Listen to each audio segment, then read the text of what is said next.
আপনারা সবাই কেমন আছেন? এই অপারেটর ভাই ভলিউম বাড়ান, ভিতরে ভলিউম দেন, স্টেজে আওয়াজ দেন, মনিটরে আওয়াজ দেন, বক্সে আওয়াজ দেন, ভিতরে ভিতরে আওয়াজ দেন। আপনারা কেমন আছেন সবাই? আপনারা অনেক রাত পর্যন্ত ধৈর্যের সাথে বসেছিলেন। আল্লাহ তাআলা আপনাদেরকে সবরে জামিল দান করেন, উত্তম বিনিময় দান করেন। আসলে এই বিষয়টা দাঁড়িয়েছে হলো, এই বছর তো মাহফিলের প্রচন্ড চাপ, আপনারা জানেন। কর্তৃপক্ষ আমাদের সাথে খুব রিসেন্টলি যোগাযোগ করেছে। এই মাহফিল নেওয়ার আগেও আমাদেরকে একাধিক প্রোগ্রাম 1 বছর 6 মাস আগে শিডিউল করা, যার ধরুন এই প্রোগ্রামটা দেওয়াটাই আমাদের জন্য অনেক কঠিন হয়েছিল। এরপরেও আমরা চেয়েছিলাম যে মাহফিল বাদেশা যদি আমি মুত্তাসিল করে চলে যাই, মাহফিলটা ওখানেই শেষ হয়ে যায়। যদি আমি লাস্টে আসতে পারি, মাহফিলটা শেষ পর্যন্ত সুন্দর থাকে। এই জন্য আমার আরও 2টা মাহফিল ছিল কাপাসিয়াতে। সেই মাহফিলগুলো বয়ানকে শর্ট করে দিয়ে আমি চেয়েছি এখানে 12টার মধ্যে আসতে পারলেও মাহফিলটা একটা শেষ সময় গিয়ে আমরা সংক্ষিপ্ত কথা বলে শেষ করতে পারি। তাতে 10-15 মিনিট এদিকে রাস্তাঘাটে দেরি হয়ে যায়। কিন্তু আপনারা যে এত লম্বা সময় ছিলেন, নিশ্চয়ই কোরআনের জন্যই ছিলেন, ঠিক কিনা ভাই? কোরআনের আকর্ষণেই ছিলেন। কারণ এখানে এমন কোনো আহামরি কিছু নাই যার জন্য আপনারা রাত জেগে বসে থাকবেন। তবে মানুষের মধ্যে ক্লাসিফিকেশন আছে, কিছু মানুষ কোরআনের জন্য রাত জাগে, আবার কিছু মানুষ গানের জন্য রাত জাগে। কয়েকদিন আগে পাকিস্তান থেকে শিল্পী এনে কনসার্ট হয়েছে গভীর রাত পর্যন্ত, হাজার হাজার মানুষ সেখানে। কিন্তু ওই মানুষ আর এই মানুষ এক মানুষ না, ঠিক কিনা বলেন? ওই কনসার্টের তাদের কার্যক্রম আর এখানকার কার্যক্রম কি এক? তাদের চিন্তা চেতনা মানসিকতা আর এখানকার মানসিকতা কি এক? এখানকার মানসিকতার মানুষদের সারা রাতের ভিডিও যদি রেকর্ড করা হয়, এটা গোটা পৃথিবীবাসী দেখতে পারবে। কিন্তু ওদের ওই স্টেজ প্রোগ্রামের কার্যক্রম যদি রেকর্ড করা হয়, সেটা স্বামী স্ত্রী ছাড়া সন্তানের সামনে দেখার মতো কোনো সুযোগ নেই। এই হচ্ছে পার্থক্য। কথা বুঝতে পেরেছেন? সুতরাং কোরআনে কারিমের এই পবিত্র মঞ্চগুলো পবিত্র মানুষ দিয়ে আল্লাহ পাক সাজিয়ে রাখেন। আল্লাহ রাব্বুল আলামিন যেন কোরআনের ওসিলায় আমাদের সকলকে মাফ করে দেন। কোরআনের বাণী যে আল্লাহ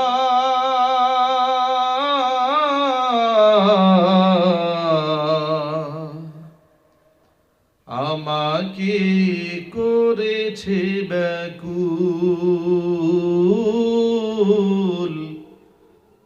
আমাকে করেছে ব্যাকুল।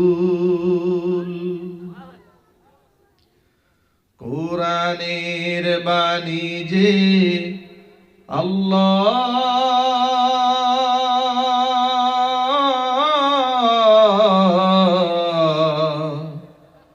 আমাকে করেছে ব্যাকুল, আমাকে করেছে ব্যাকুল। তাই তো এমন উঠলে উঠি প্রাণ আমার হয় যে আকুল, আমাকে করেছে ব্যাকুল, আমাকে করেছে ব্যাকুল। সকল যুগের মানুষ জানে কি মহিমা আল কুরআনে, সকল যুগের মানুষ জানে কি মহিমা আল কুরআনে। এমন মধু পেয়ে হে আল্লাহ,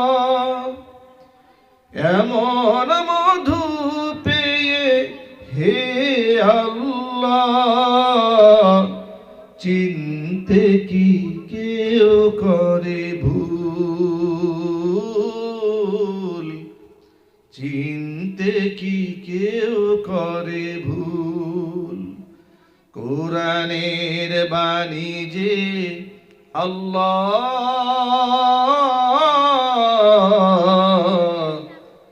আমাকে করেছে ব্যাকুল, আমাকে করেছে ব্যাকুল। কোরআনের বাণী যে আল্লাহ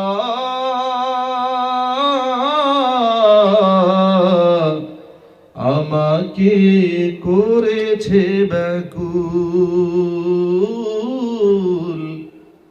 আমাকে করেছে ব্যাকুল,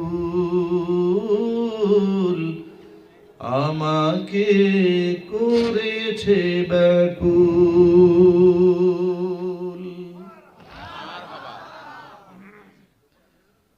আলহামদুলিল্লাহ আলহামদুলিল্লাহ নাহমাদুহু ওয়া নাস্তাঈনুহু ওয়া নাস্তাগফিরুহু ওয়া নু'মিনু বিহি ওয়া নাতাওয়াক্কালু আলাইহি ওয়া নাউযু বিল্লাহি মিন শুরুরি আনফুসিনা ওয়া মিন সাইয়্যাতি আ'মালিনা।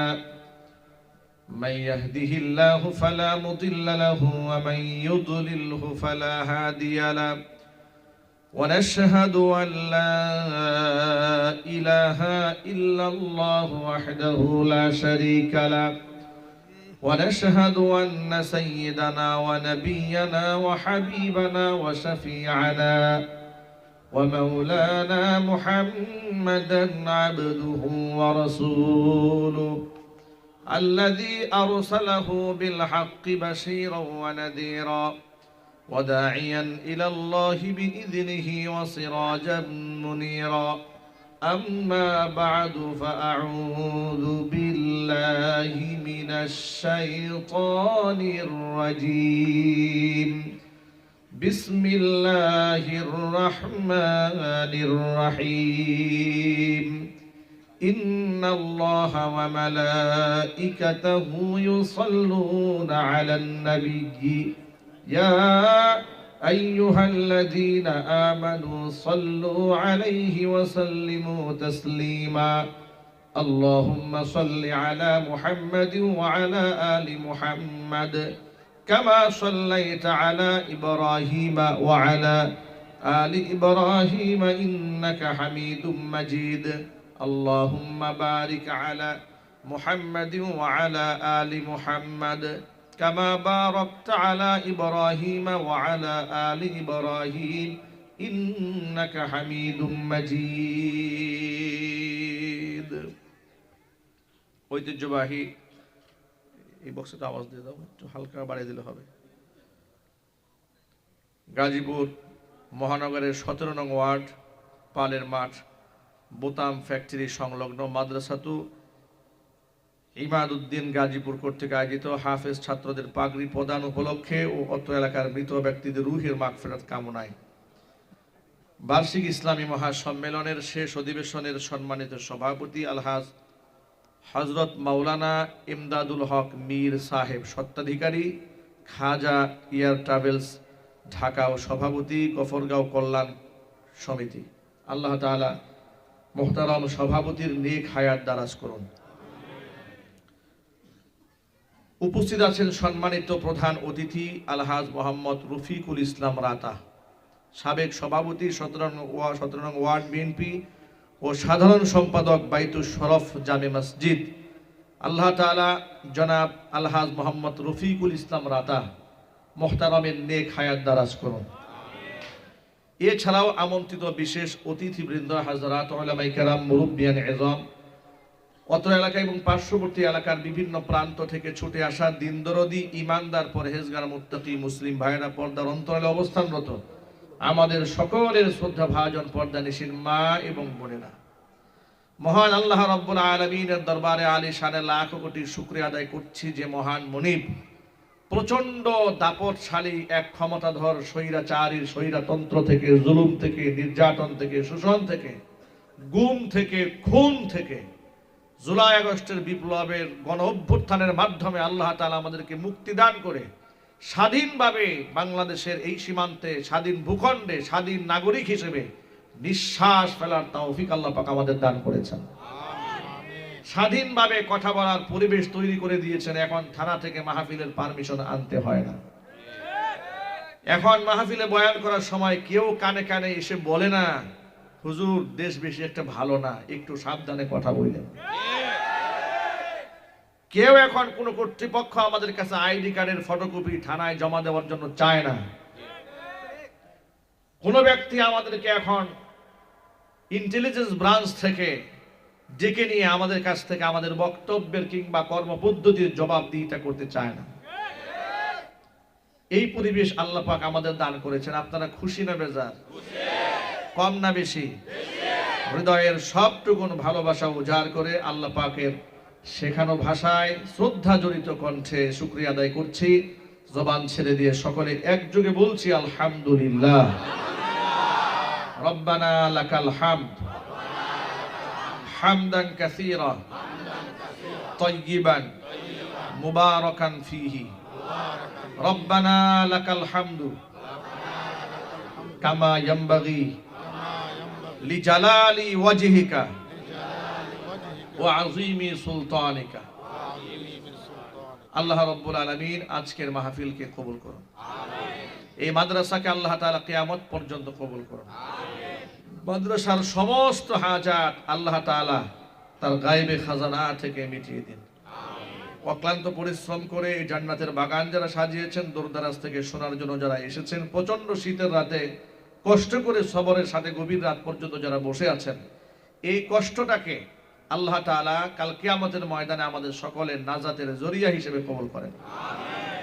প্রিয় বন্ধুগণ, কোরআনে কারীমের মধ্যে এমন কোনো শিক্ষা নাই যে শিক্ষা বলতে অসুবিধা হয়।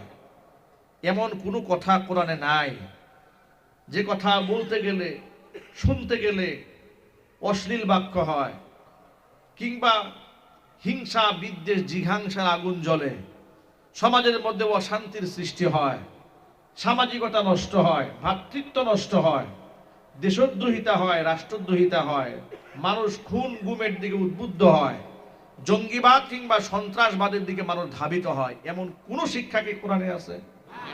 আরো যদি বলুন আছে? তাহলে সেই কোরআন বলতে গেলে শুনতে গেলে শোনাতে গেলে তাদের কেন এত আপত্তি ছিল? তাদের আপত্তি এই জন্য ছিল, কোরআন হচ্ছে সত্যর বাণী, এটা হক এবং বাতিলের মধ্যে পার্থক্য করে দেয়। যদি কোরআনে কারীমের সমস্ত বক্তব্যগুলো অবলীলায় উলামারা জাতির সামনে পেশ করেন, তাহলে মানুষের চোখের সামনে যে কালো পর্দা আছে সেই পর্দা খুলে যাবে। মানুষ সত্যকে উপলব্ধি করতে শিখবে, অসত্যের চাদর তাদের চোখের সামনে থেকে সরে যাবে। আর অসত্য যদি দূর হয়ে যায়, সত্য যদি প্রতিষ্ঠিত হয়ে যায়, তাহলে তো সাম্রাজ্যবাদী এমনকি হিন্দুত্ববাদের যে কালো থাবা এ গোটা জাতিকে চেপে বসেছিল, সেই মিশন আর সামনের দিকে এগোতে পারবে না। এই জন্যই তারা কোরআনে কারীমের মাহফিলে সবচেয়ে বড় বাধাটা প্রদান করেছিল। কথা বলেন ঠিক কিনা বলেন? আপনাদেরকে বলি, তথ্যটা আপনারা জানেন না, বিগত জীবনে এগুলো আপনাদেরকে বলিনি। আমরা কেন বলি নাই সেটাও বলে দিই। যদি আমরা বলতাম মাঠে এদের অপকর্মের কথা, তাহলে এরা আমাদের হয়তো গুম করে ফেলবে, না হয় খুন করে ফেলবে।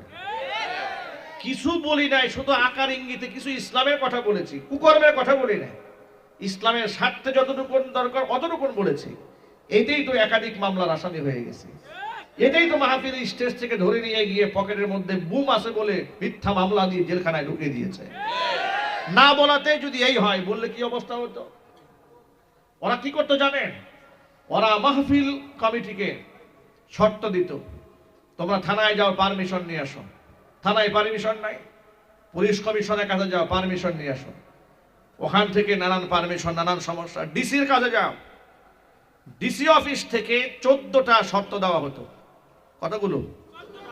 এই 14টা শর্তের মধ্যে 1 নাম্বার শর্ত, কোন ক্রমে সরকারের দায়িত্বশীলদের বিরুদ্ধে বক্তব্য যায় আকার ইঙ্গিতেও বলা জায়েজ নাই, বলা যাবে না। এর মানে হচ্ছে এরা যদি কুফরিও করে আপনি বলতে পারবেন না। এরা শিরিক করুক, বেদাত করুক, আপনাকে বক্তা চুপচাপ বসে শুধু তাদের জন্য দোয়া করতে হবে। কথা বলেন না ভাই? ঠিক কিনা জুড়ে বলেন। মাঝে মাঝে এদের নেতৃবৃন্দরা এসে আমাদের সামনে মাইক নিয়ে হাত ধরে কত কথা বলতো। উপজেলায় উপজেলায় মসজিদ বানানো হয়েছে, কয়েকটা মুখস্থ শব্দ বলে দিই। উপজেলায় উপজেলায় মসজিদ বানানো হয়েছে, ইসলামিক ফাউন্ডেশন তৈরি করা হয়েছে, এরপরে ইস্তেমার মাঠের জায়গা প্রদান করা হয়েছে। এটা হচ্ছে ধর্মের কাম। এটা তো আমাদেরকে প্রকাশ্যে শোনাতো। অপ্রকাশ্যে তারা কি কাজগুলো করত? তারা শুধুমাত্র 21 সালে 2600 আলেমের নামে মিথ্যা মামলা দিয়ে জেলখানায় ঢুকিয়ে দিয়েছে। এটা বলতো না কেন? অসংখ্য আলেমকে তারা গুম করেছে, খুন করেছে, মিথ্যা মামলা দিয়ে জেলখানায় ঢুকিয়েছে, জঙ্গি নাটক করে অসংখ্য মানুষকে ব্রাশ ফায়ার করে হত্যা করেছে। এটা ওরা বলতো না। উপর দিক থেকে খুব ধার্মিকতা দেখানো হতো। কত বড় ধার্মিক তা তো আজকে বাংলাদেশের প্রথম সারির পত্রিকায় সব চলে এসছে।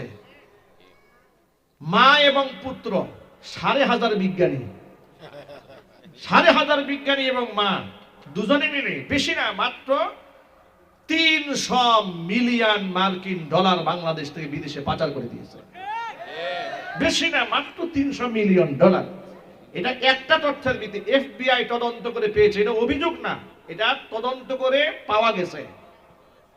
যে দেশে সাবেক প্রধানমন্ত্রী বেগম খালেদা জিয়াকে মাত্র 2 কোটি টাকার একটা মিথ্যা মামলা, যেখানে তাসাররুফ হয় নাই, নাটক সাজিয়ে যদি বছরের পর বছর কারারুদ্ধ রাখা যায়, 300 মিলিয়ন মার্কিন ডলার যারা তসররুফ করেছে, রাষ্ট্রের টাকা নষ্ট করেছে, এদের কয় হাজার বছর জেলখানায় দেওয়া উচিত। যদি অর্থদণ্ড দেন তাহলে 14 গোষ্ঠী বিক্রি করলে জরিমানা দিয়ে শেষ করতে পারবেন না। কথা বলতে হবে, ঠিক কিনা?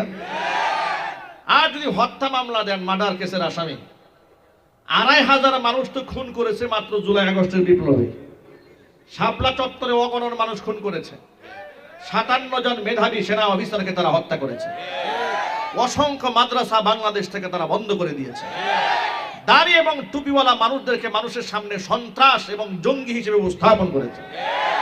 ভারতের পারপাসকে সার্ভ করতে গিয়ে রাষ্ট্রের স্বার্থকে ধ্বংস করে দিয়েছে। আলেম ওলামাদেরকে রাষ্ট্রের নিকৃষ্ট মানুষ হিসেবে উপস্থাপন করা হয়েছে। যার দরুন বাংলাদেশ স্বাধীন হওয়ার পর থেকে আজকে এই পর্যন্ত বাংলাদেশের কোনো আসামির সাথে এত জঘন্য আচরণ করা হয়নি নিরপরাধ আলেমদের সাথে ওরা যে আচরণ করেছে। এই কথা কি সত্য না মিথ্যা? চিল্লায় বলেন। আলেমদের পায়ে ডান্ডা বেড়ি দিয়ে, 2 হাতে হ্যান্ডকাপ পরিয়ে, কোমরের মধ্যে গরুর রশি লাগিয়ে টেনে আদালতে হাজির করে নাই? চিল্লায় বলে করে নাই? এই আচরণগুলো ওরা করেছে। ওদের সোনার ছেলে জাহাঙ্গীরনগর বিশ্ববিদ্যালয়ে 100টা মেয়ের সাথে ধর্ষণ করে, সেঞ্চুরি করে, আবার সেটার মিষ্টি বিতরণ করেছে। এমনকি উল্লেখযোগ্য যত লম্পট, যত বদমাশ, যত দুশ্চরিত্র, এদের কেরিয়ার এত জঘন্য। নাইট ক্লাবে না গেলে এদের রাত্রি যাপন হয় না, জুয়া না খেললে পেটের ভাত হজম হয় না। এরাই আবার মুসল্লি সেজে আপনার নির্বাচনের সময় মাথায় টুপি দিয়ে একেবারে সাদা ধবধবে জামা পরে মানুষের সামনে এসে ধোঁকা এবং প্রতারণা করত। কথা বলতে হবে, ঠিক কিনা জুড়ে বলে। সব গুমর আল্লাহ ফাঁস করে দিয়েছেন। আল্লাহ আছেন না নাই? আরো যদি বলতে পারছেন না নাই? মাদ্রাসাগুলো ব্যাঙের ছাতার মতো তৈরি হয়েছে, বলে নাই? মাদ্রাসা জঙ্গি তৈরির কারখানা, ওরা বলে নাই? সব বলেছে। 116 জন আলেম, বাংলাদেশের উল্লেখযোগ্য বড় বড় আলেম, তাদের নামের তালিকা সাবেক বিচারপতি কালামানিকের নেতৃত্বে বানিয়ে দুদকে জমা দেয় নাই? এখন আপনারা বলেন তো, এদেশ থেকে বিদেশে টাকা পাচার করে যারা বেগম পাড়া বানিয়েছে, এদের একজনের মধ্যে আলেমের নাম আছে? একটু জোরে বলতে হবে ভাই, আছে? নাই। তাহলে তারা আলেমদের নামে দুদকে দিল কেন? আবার যার নেতৃত্বে হয়েছে তিনি আবার যখন শেষ দিন পালাতে গেলেন, কলা পাতার মধ্যে শুয়ে থাকলেন। আহারে নসিব, আহারে নসিব। 70 লক্ষ টাকা ছিল ক্যাশ, মেরে দিয়েছে, টাকাও শেষ। এমন পিটাইছে পাবলিকের মন ভরে নাই। পাবলিকের মন ভরে নাই। আদালতে উঠানোর সময় সেকেন্ড মাইটটা দিয়েছে। একেবারে আন্ডা সহ গালাই দিছে। কথা বলেন ঠিক কিনা যেটা বলেন? লাঞ্ছনা গঞ্জনা এদেরকে পেয়ে বসেছে। কেন? এরা আল্লাহর কোরআনের সাথে বেয়াদবি করেছে, এরা আলেমদের সাথে বেয়াদবি করেছে, এরা বিভিন্ন মসজিদের খতিব সাহেবকে বিনা নোটিশে মসজিদ থেকে প্রশাসন দিয়ে চাপ দিয়ে বের করে দিয়েছে, চৌরাস্তার মাঠের আমার মাহফিল বন্ধ করে দিয়েছে, বুটবাজারে মাহফিল বন্ধ করেছে, কাশিমপুরে মাহফিল বন্ধ করেছে, মহানগরের অসংখ্য মাহফিল ওরা পুলিশ প্রশাসন দিয়ে বাধা দিয়ে বন্ধ করে দিয়েছে। আমার প্রশ্ন হচ্ছে, সেই দাম্ভিকতা কোথায় চলে গেল? আইনাল জব্বারুন, সেই অহংকারী রাজকে কোথায়? সেই অহংকারী রাজকে কোথায়?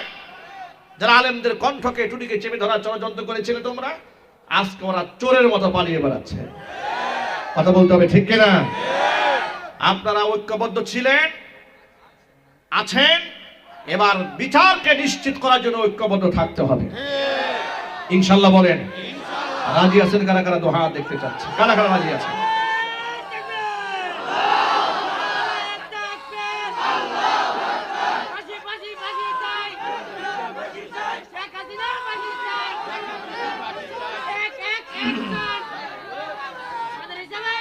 ভাইরা আমার, মূল কথায় ফিরে আসি।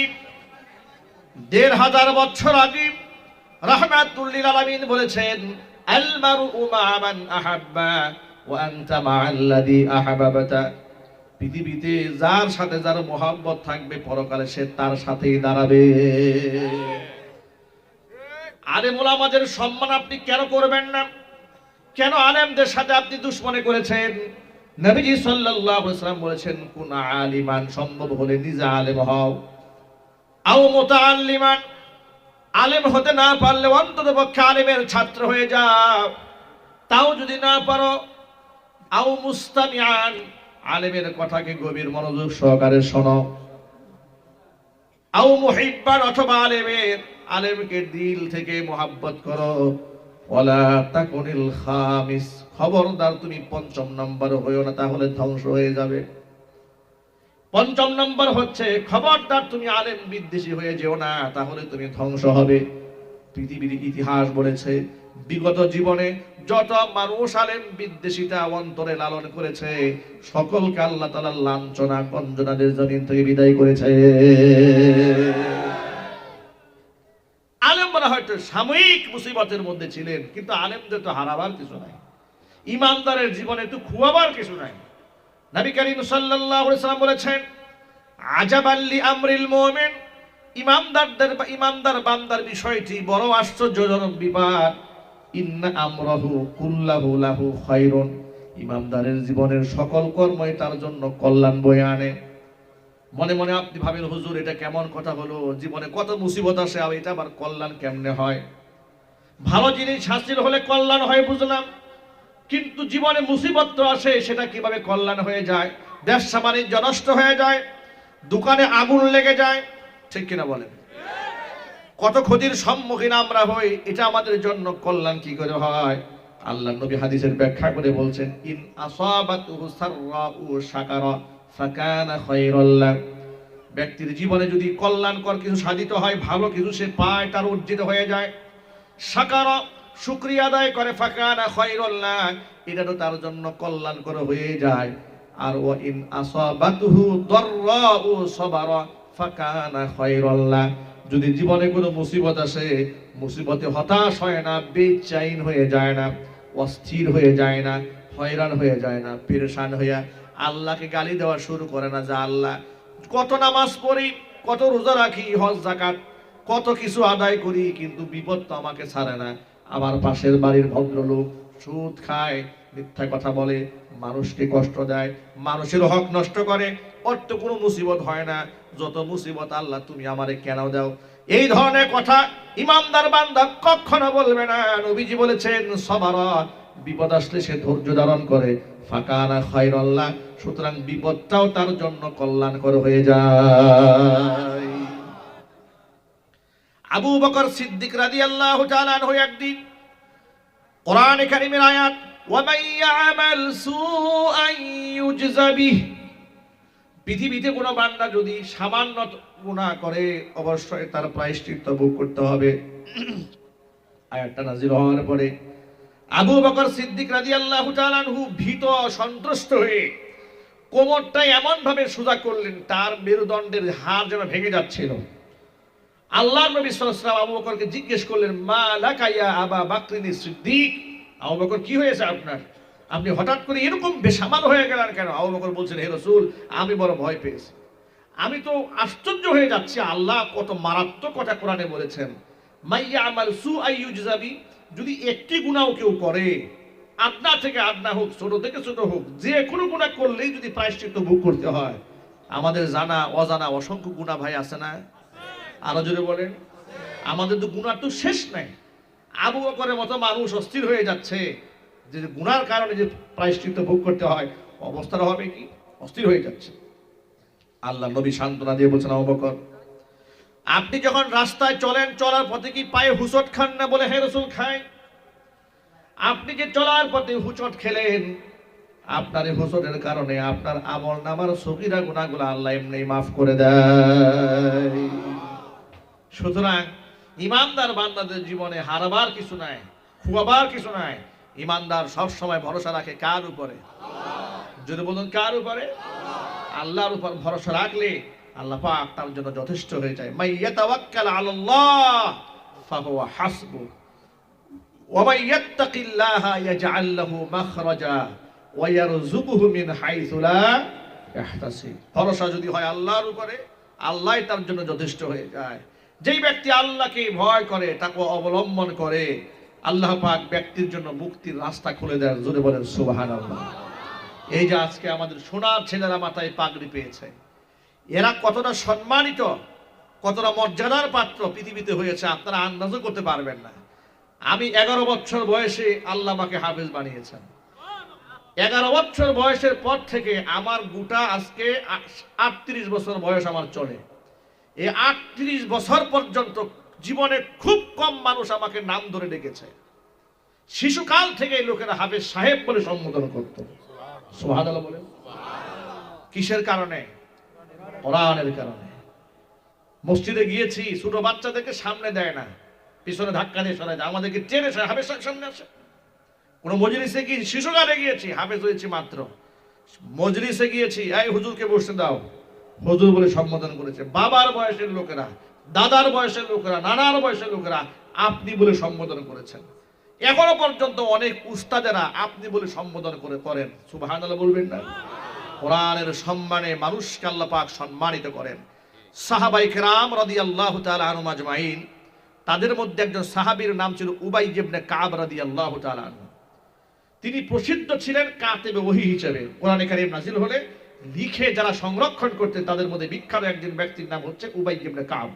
উবাই ইবনে কাবকে রাসূল সাল্লাল্লাহু আলাইহি ওয়াসাল্লাম একদিন ডেকে বলছেন, উবাই, আমারানি আন আকরা আলাইকা লাম ইয়াকুনিল লাযিনা কাফারু মিন আহলিল কিতাব, আল্লাহ আমাকে হুকুম করেছে আমি যেন তোমারে কোরআন তেলাওয়াত করে শোনাই। সুবহানাল্লাহ, বাড়ি গিয়ে বলবেন। একটু বোঝার চেষ্টা করেন। উবাই ইবনে কাবকে রাসূল ডেকে বলেন, ও উবাই, আল্লাহ আমাকে হুকুম করেছে আমি যেন তোমাকে সূরা বাইয়িনাটা তেলাওয়াত করে শোনাই। উবাই ইবনে কাব এখান থেকে পয়েন্ট একটা বের করে ফেলেছেন। তিনি বলেন, হে রাসূল, আওয়া সাম্মানি ইয়া রাসূলুল্লাহ, আল্লাহ যে আমাকে শোনাতে বলেছে, আল্লাহকে আমার নাম বলছে নাকি? সুবহানাল্লাহ বলবেন না? যে আল্লাহর জবানে কি আমার নাম উঠেছে? রাসূল বলে, হ্যাঁ, আল্লাহ তোমার নাম ধরে বলেছে। চিল্লায় বলেন আল্লাহু আকবার। কোরআনের সাথে সম্পৃক্ত ব্যক্তিদের ইজ্জত আল্লাহ পাক এভাবে বাড়িয়ে দেন। শুহাদায়ে উহুদ, উহুদের ময়দানে শহীদদেরকে শোয়ানো হচ্ছে। 70 জন সাহাবী শাহাদাত বরণ করেছেন। শহীদদের কোনো হিসাব হবে না, শহীদরা বিনা হিসাবে আল্লাহর জান্নাতে যাবে। 35টা কবর খনন করা হয়েছে উহুদের ময়দানে, 70 জন সাহাবীকে শোয়ানো হবে। পাশাপাশি নয়, লম্বা লম্বি করে, সামনে একজন পেছনে একজন। এখন সামনে কাকে শোয়াবেন, পেছনে কাকে শোয়াবেন? কাকে সামনে রাখবেন মাথার কাছে, কাকে পায়ের কাছে রাখবেন? শহীদদেরকে কবরে শোয়াবার ক্ষেত্রে রাসূল উপস্থিত সাহাবীদের কাছ থেকে মতামত শুনতে চাচ্ছেন। সাহাবীরা বলতো, এই দুইজন যাকে এই কবরে শোয়ানো হবে, এই দুজনের মধ্যে তুলনামূলকভাবে কোরআন তেলাওয়াত বেশি পারদর্শিতার সাথে কে তেলাওয়াত করতে পারে?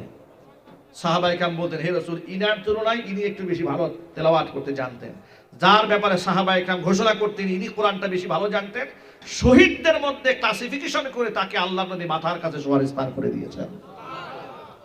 শহীদদের মধ্যে কোরআন দিয়ে বিভাজন করেছেন মুহাম্মদ রাসূলুল্লাহ সাল্লাল্লাহু আলাইহি ওয়াসাল্লাম। কিয়ামতের দিন দেখুন আমাদের দেশে বিশ্ববিদ্যালয়গুলোতে কিংবা গোটা পৃথিবীর বিশ্ববিদ্যালয়গুলোতে, হার্ভার্ড, ক্যামব্রিজ, ঢাকা ইউনিভার্সিটি, এই সমস্ত বিশ্ববিদ্যালয়গুলো থেকে যখন মানুষ স্নাতকোত্তর ডিগ্রি অর্জন করে, অনার্স কমপ্লিট করে, মাস্টার্স ডিগ্রি কমপ্লিট করে, পিএইচডি হোল্ডার হয়, তখন তাদেরকে বিশ্ববিদ্যালয় কর্তৃপক্ষ গাউন পরায়। পরায় না ভাই? গাউন পরায়, মাথার মধ্যে ক্যাপ পরায় দেয়। গাউন পরে তাদেরকে সম্মাননা দেওয়া হয়েছে, মাথার মধ্যে ক্যাপ পরিয়ে সম্মাননা দেওয়া হয়েছে। কিয়ামতের দিন আল্লাহ রাব্বুল আলামিন কোরআনে কারীমের হাফেজ এদের বাবা মাকে বেহেশতি গাউন পরাবেন। আরো আসতে বেহেশতি গাউনটা আমাদের এই দুনিয়ার প্লাস্টিকের কাপড়ের গাউন নয়। কেমন গাউন? হাদিস থেকে শোনাচ্ছি। হাদিস শরীফের মধ্যে এসেছে ওয়ায়ুকসা হুল্লাতাইন লা তাকুমু লাহুমাদ দুনিয়া, এমন দুটা দামি পোশাক বাবা মাকে উঠায় দেওয়া হবে, এমন গাউন পরায় দেওয়া হবে, পৃথিবী বিক্রি করলেও গাউনের মূল্য দেওয়া সম্ভব হবে না। তারা অবাক বিস্ময়ে আল্লাহকে জিজ্ঞেস করবেন, বিমা কাসাইতানা, আল্লাহ এই পোশাক তুমি কেন পরালে আমাদেরকে? এত সম্মানের পোশাক, এত দামি পোশাক, আমাদের মতো আদা মানুষ পৃথিবী বিক্রি করলে যে পোশাকের মূল্য হয় না। চিল্লায়ে বলেন আল্লাহু আকবার। আল্লাহ পাক বলবেন ফায়ুকালু লাহুমা, বাবা মাকে বলা হবে বিআখযি ওয়ালাদিকুমাল কোরআন, তোমাদের সন্তানরা কোরআন পড়েছিল না? বলে হ্যাঁ পড়েছিল। কোরআনে কারীম তোমার সন্তানরা পড়েছে, সেই সম্মানে আজকে তোমাদেরকে বেহেশতি এই দামি গাউন পরে দেওয়া হয়েছে। বাবা মাও সম্মানিত হবে। বাবা মা শুধু পরকালেই সম্মানিত হয় না, দুনিয়াতেও সম্মানিত হয়। সুবহানাল্লাহ বলবেন না? আল্লাহু আকবার বলেন।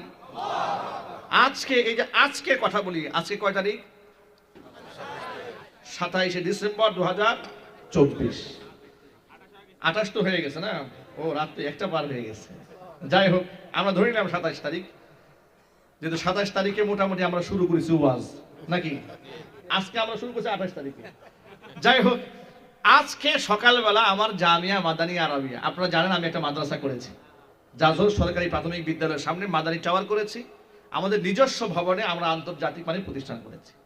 সকালবেলা একটা গার্জেন এসেছে, পরিবার পরিজন সহ, বাচ্চা এসেছে, বাচ্চার বাবা এসেছে, বাচ্চার দাদি এসেছে, এসে আমার অফিস কক্ষে বসেছে। আমি জুমায় চলে যাব আম্বর সাথে, খুব তাড়াহুড়া করে বের হয়ে যাচ্ছি, 5 মিনিটের জন্য বসেছি। বসার পরে ওই যে দাদি মুরব্বী, উনি সামনে আসছে, বয়স্ক মানুষ, হিজাব পরা, পর্দা করা, আসছে সামনে। এসে আমার দিকে অবলোক নেটে তাকায় থাকে, বলে আমাকে বলছে বাবা, বলছে বাবা তোমাকে আমি ইউটিউবে খুব ওয়াজ শুনে তোমাকে বাবা, তোমাকে আমি খুব দেখি, আমার খুব স্বপ্ন আল্লাহ পাক আমার নাতিকে তোমার মতো বানায় দিক। আমাকে বলতেছে, আবার বলতেছে অফিসে অনেক লোকজন ছিলেন, মাহফিল কর্তৃপক্ষ আসছে দাওয়াত দেওয়ার জন্য, সবার সামনে বলতেছে আহারে তুমি কোন মায়ের সন্তান, তুমি কোন মায়ের সন্তান, বারবার তিনি এই কথা প্রায় 3-4 বার বললেন। আপনারা আন্দাজ করেন পৃথিবীতে আমরা এমন কি আমল করলাম যে আমাদের বাপ মার জন্য মানুষ দোয়া করে? সুবহানাল্লাহ। তিনি বারবার বলছেন তুমি কোন মায়ের সন্তান, আমি তোমার মতো আমার নাতিকে বানাতে চাই, তোমার মাদ্রাসায় পড়াতে চাই, তুমি একটু আমার গরিব, আমার নাতি, আমরা গরিব মানুষ, একটু স্থান দেবে। আমি বললাম ঠিক আছে, অসুবিধা নেই।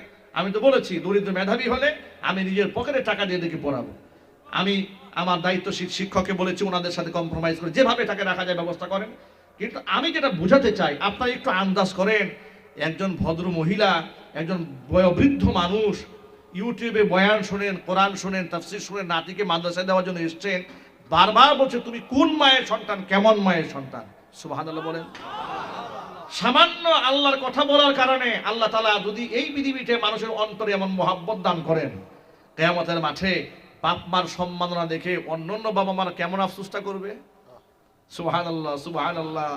লোকেরা এই দেশে খুব গর্ব করে বলে আমার ছেলে কিন্তু এই আমেরিকার চান্স পেয়েছে, ইংল্যান্ডে যাচ্ছে, অক্সফোর্ডে চান্স পেয়েছে, ক্যামব্রিজে চান্স পেয়েছে, তারা বিদেশ থেকে ডক্টরেট করেছে। আপনাদেরকে ছোট্ট করে একটা ইতিহাস শোনায়, আপনাদের কষ্ট হচ্ছে ভাই? রাত অনেক হয়ে গেছে, আসলে এত রাত পর্যন্ত আপনাদের কষ্ট দেওয়া ঠিক হচ্ছে না, এরপরেও যেহেতু মনে পড়েছে বলে ফেলি। নওগাঁ জেলাতে একটা বৃদ্ধাশ্রম আছে, বৃদ্ধাশ্রমের নাম হচ্ছে বেলা শেষে। নাম কি ভাই? বেলা শেষে এই বৃদ্ধাশ্রমের নাম। বেলা শেষে বৃদ্ধাশ্রমের যিনি আপনার পৃষ্ঠপোষক এবং এটা যে ওনার, যিনি চেয়ারম্যান, একজন ভদ্র মহিলা, তিনি সম্ভবত বাংলা ভিশন টেলিভিশনের একটা সাক্ষাৎকার দিয়েছেন, ইন্টারভিউ দিয়েছেন। ইন্টারভিউটা আমরা সোশ্যাল মিডিয়ার কল্যাণে শুনেছি। 2 ছেলে বিদেশে ডাক্তারি করে। কয় ছেলে? 2 ছেলে। মায়ের খবর নেয় না, মা ঘরের বিছানায় শুয়ে পায়খানা পেশাব করে ভরে ফেলেছে। এই মহিলা ওই মহিলাটাকে বৃদ্ধাশ্রমে প্রথমে ঢাকা মেডিকেল নিয়ে চিকিৎসা করিয়েছে, এরপরে বৃদ্ধাশ্রমে স্থান দিয়েছে। মৃত্যু সজ্জায় শায়িত মা, তার এই অবস্থা বাচ্চাদেরকে জানানো হয়েছে বিদেশে। 2 ছেলে বিদেশ থেকে এসেছে। এই বৃদ্ধাশ্রমের ওনার যিনি, তিনি বলছেন যে আমি সন্তানের কথা আমি অবাক বিষয়ে লক্ষ্য করেছি যে তারা করলোটা কি। বিদেশ থেকে এসে মৃত্যু সজ্জায় শায়িত মায়ের হাত থেকে টিপসই নিচ্ছে আপনার বিভিন্ন স্ট্যাম্পে, বিভিন্ন দলিলে মায়ের কাছ থেকে হাতের আঙ্গুল থেকে হাতের আঙ্গুলের ছাপ নিচ্ছে। মানে মায়ের নামে স্থাবর অস্থাবর সম্পদ যা আছে সব লিখে নিল। লিখে নেওয়ার পরে এই মহিলাকে বলছে যে আপনি আমার বোনের মতো, আমার মাকে আপনি মায়ের মতো দেখবেন। আমরা যেহেতু বিদেশ থাকি, বিদেশে গিয়ে টাকা পয়সা যা পাঠানো দরকার সব পাঠাবো। তো এই কথা বলে 2 ছেলে ডাক্তার, উন্নত দেশে থাকে, পশ্চিমা দেশে থাকে, এই যে গেল, এই গেল আর সেই গেল। এই মহিলা মারা গেছে পর্যন্ত কোনোদিন ফোন দিয়ে জিজ্ঞেস করে নাই আমার মা কি বেঁচে আছেন না মরে গেছেন। এই পৃথিবীর চরম বাস্তবতা আমাদেরকে বারংবার চোখে আঙ্গুল দিয়ে দেখিয়েছে। কোরআন ছাড়া আপনি অন্ধ, আপনার সন্তানের ভবিষ্যৎ অন্ধকার। ঠিক কিনা বলেন? সুতরাং স্বপ্ন যাই দেখেন না কেন, সন্তানদেরকে কোরআন কারীম শেখান। ডাক্তার বানাবেন, ইঞ্জিনিয়ার বানাবেন, দিনদার ডাক্তার বানান, দিনদার ইঞ্জিনিয়ার বানান, দিনদার লয়ার, ব্যারিস্টার, প্রফেসর বানান। দেশ উন্নত হবে, রাষ্ট্র উন্নত হবে, আপনি সম্মানিত হবেন, দুনিয়াতে সম্মানিত হবেন আখিরাতে। কিন্তু কোরআনহীন, দ্বীনহীন, ইসলাম বাদ দিয়ে একেবারে সেকুলারিজমকে বিশ্বাস করে পশ্চিমাদার ধাঁচে ছোট্ট বাচ্চাদেরকে, মেয়েদেরকে হাফ প্যান্ট পরাবেন, জিন্সের প্যান্ট পরাবেন, ফতুয়া গায়ে দিয়ে মার্কেটে ছেড়ে দেবেন, কপালে ঝাড়ুর বাড়ি আছে। ঠিক কিনা যেটা বলতে হবে? ঝাড়ুর বাড়ি আছে। ওই সেনাবাহিনীর যৌথ অভিযান যখন চলছে, এয়ারপোর্টে এক ভদ্র মহিলার গাড়ি সার্চ করেছে। মহিলা ড্রিঙ্কস করছে, মদ্যপান করছে। সেনাবাহিনী অফিসার বের করেছে, দেখে মদের বোতল সহ। মহিলা বলে আমাকে হ্যারাসমেন্ট করছেন কেন? আমি তো মদ খাচ্ছি, আমার লাইসেন্স আছে। নাউজুবিল্লাহ বলবেন না? খুব গর্বের সাথে বলছে আপনি আমাকে হ্যারাসমেন্ট করছেন কেন? আমি মদ খাচ্ছি, আমার লাইসেন্স আছে। আমার বাপ মা জানে, আমার স্বামী জানে, সবাই জানে আমি মদ খাই, সবাইকে জানাই শোনাই আমি খাই। আপনি আমাকে হ্যারাসমেন্ট করছেন কেন? আমি সেই ইন্টারভিউটা দেখেছি। খোঁজখবর তো রাখতে হয় দুনিয়াতে, নসিহত করতে হয়। গোটা দুনিয়ার রোগ যদি না জানি, ওষুধ দেবো কোন জায়গায়? ঠিক কিনা বলেন? আমি কয়েকটা এক্সাম্পল আপনাদের সামনে দিয়েছি। আমি এটা তারা বোঝাতে চেয়েছি, এই যে আমাদের সন্তানরা আজকে হাফেজ করানো হয়েছে, ইনশাআল্লাহ এই সন্তানরা বাপ মার চোখের শীতলতা হবে। ইনশাআল্লাহ বলেন। আমরা চাই না আমাদের সন্তানরা চোখের শীতলতা হোক। আমরা চাই না আমাদের সন্তানরা ইয়াবা সেবন করুক, গাঁজা সেবন করুক, তারা কিশোর গ্যাংয়ের সদস্য হোক, সন্ত্রাস হোক, গুন্ডা মাস্তান হোক। এটা কি আমরা চাই? না, আমরা এটা চাই না। আমরা আদর্শ সন্তান চাই, যে সন্তান দুনিয়াতেও আমার সম্মান বয়ে আনবে, আখিরাতেও সম্মান বয়ে আনবে। আল্লাহ রাব্বুল আলামিন আমাদের সন্তানদেরকে 30 পারা কোরআন হাফেজ হিসেবে কবুল করেন, আলেমে দ্বীন হওয়ার তৌফিক দান করেন। এই গভীর রাত পর্যন্ত যত মানুষ জেগেছিলেন, আমি আপনাদের চেহারার মধ্যে ক্লান্তি ছাপ দেখতে পাচ্ছি না। এখনো পর্যন্ত আপনাদের চেহারার মধ্যে কোরআন শোনার যে প্রচন্ড আকর্ষণ দেখতে পাচ্ছি, আল্লাহ পাক যেন এই আকর্ষণে সকলের নাজাতের ফয়সালা করে দেন। জোরে আল্লাহুম্মা আমিন। ইস্তিগফার ও আস্তাগফিরুল্লাহ, আস্তাগফিরুল্লাহ রাব্বি মিন কুল্লি যামবি ওয়া আতুবু ইলাইহি ওয়া লা হাওলা ওয়া লা কুওয়াতা ইল্লা বিল্লাহিল আলিয়্যিল আযীম। শাহিদা বেগম মৃত, দোয়া চেয়েছেন, আমরা দোয়া করি আল্লাহ পাক তার কবরটাকে বেহেশতের বাগান বানান। নুরুল হক হাওলাদার মৃত, আল্লাহ পাক তার কবরটাকে বেহেশতের বাগান বানান। আফসার উদ্দিন হাওলাদার মৃত। রমি মৃত। ইয়াসিন প্রবাসী দোয়া চেয়েছেন। গান গাই বলিটাই শিল্পী বলো না মোরে, শিল্পী তো নয় মোর পরিচয়, কোরআনের কর্মী তো বড় পরিচয় আমার, কোরআনের কর্মী তো বড় পরিচয়। আমার গানের মাঝে খুঁজে নাও ব্যথিতেরই কথা, আমার গানের মাঝে খুঁজো না সুরের শুধু সুধা, আমার গানের মাঝে খুঁজে নাও ব্যথিতেরই কথা, আমার গানের মাঝে খুঁজো না সুরের শুধু সুধা।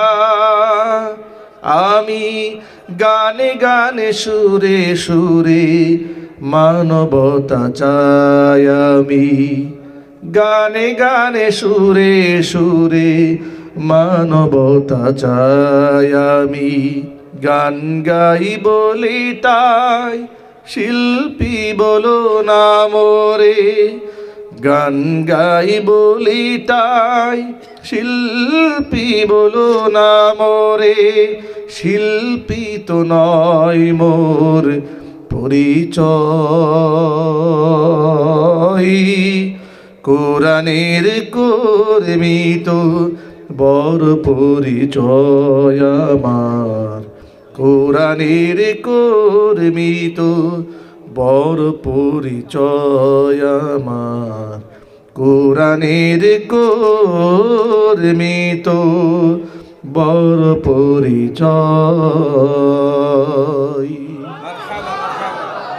أنفسنا وإن لم تغفر لنا وترحمنا لنكونن من الخاسرين ربنا لا تزغ قلوبنا بعد إذ هديتنا وهب لنا من لدنك رحمة إنك أنت الوهاب رب العالمين রহমতের নজর দিয়ে তাকিয়ে দেখো আমরা গুনাহগার।